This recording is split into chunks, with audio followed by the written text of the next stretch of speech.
Tabvondoka manje, right? Kana iwe uri team Dezi, garai mabata Dezi wenyu, nekuti isusu team Selma, aiwa, tiri kungoti Selma auya akachibvondora chese, saka batai wenyu, wedu anoimba, wedu anochema. Saka iko zvinezvi muri yeZimbabwe, zvinhu zvanga zvakamirirwa nemunhu wese, inosekutaura takambozvitaura kuti pane song iri ku addressa this whole scenario, zvese zvakaitika situation yese zviri kuaddresswa one song. Vamwe vakati mimi vanhu mimi munenge munenyeba, munongodawo drama, munongodawo chinchi. Zvisinewo sekutaura kuti zvine zuro seo makaswera akanyarara pakarovera mota iya yakapuwa Dezi nachivhayo yakanorovera zvayo bo seo vanhu vaswera akachiprepare. Isi takatoti pamwe mhenhu pamwe zvikuitika izvo munhu aitopedzisa kutoedita video resong yakatogadzirwa yakatobuda. Iko zvinezvi pabuda song ndakakura namainini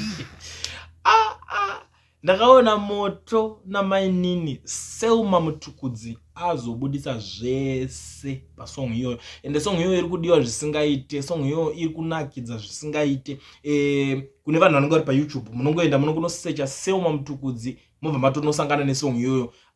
You know what, maZimbabweans ndo zvetinenge tichidaka kuti tinyatso understand zvinoitika. Vamwe vaiti hanzi these girls vari kuataka Mtukudzi. It's not like that. Vasikana vaingotaura zvakangoitika. Ndo imwe nyaya inoitika. Unoona kuti munhu anogona kutozwa kunzi anga achikura ari mu abusive relationship, abusive something, akukura achingoabuswa. Why? Because anenge achityira family status. Manje ndikazotaura manje ndozonzi ndakudai, ndikazotaura ndozodai. Izvi zvesituation yese yaitika izvi zvakaratidza kusarongeka kwaMtukudzi iye pachake. Ndozvo zvinongoreva, zvakangoratidza kusarongeka kwake iye Mtukudzi. But azvibvise the fact yekuti Mtukudzi he was a great musician. Azvibvise izvozvo. Mtukudzi ndiMtukudzi pamanzi yake bo zvekuimba izvi zvemagitari aigona, but zvekuzoningina zvefamily izvi aikundikana. Simple. Zvatopera zvakadaro.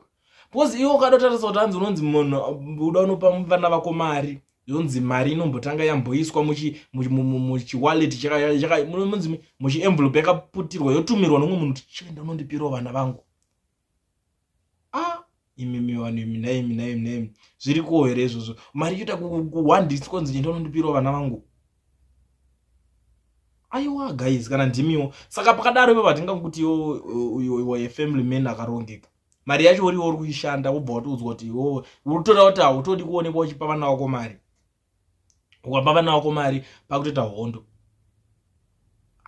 Chakadaro guys. But anyway, sekutaura kwandakambozviita kuti Selmor Mtukudzi azongopindura nesong abva yaadressa zvese kuti inini ndakaona moto namainini. Baba vachigara vari out nebasa. Ndaingoona moto namainini ndo zvaaimba Selmor Mtukudzi. Song yacho yatobuda iko zvinezvi. So kana uri team Selmor gorero vanoguta, like this video team Selmor, obva wamakisa register in the comment section. Toda kunyatsoona kuti mama team Selmor vanoda Selmor nemoyo wese chaivo. Uyai pano kumana titaure, let's talk about this. Ngatimboonesana kuti nyaya iyi mimi payave iko zvinezvi. How far muri kufilawo sei nepayava iko zvinezvi, because unoona kuti zvinhu zvese zviri kuitika it's time for tingati chiko panga pambone nguva yainzi nguva yanhingi zvinhu zvine masizeni izvi soti amunguva yaSelmor manje. It's time for Selmor. Ndikuona kuti nezuro pakaitika zvakaitika, team Selmor yakaswera ichita sei ichifara ichipemberera. Nhasi kwabudiswa song iri kunakidza zvisingaite. Vanhu mufaro wacho ungori mufaro wega vanhu vachaswera vachinakidzwa. So tell me what you think in the comment section. Team Selmor makisa register muchindiudzawo kuti muri kuionawo sei song yabudiswa naSelmor Mtukudzi iyi.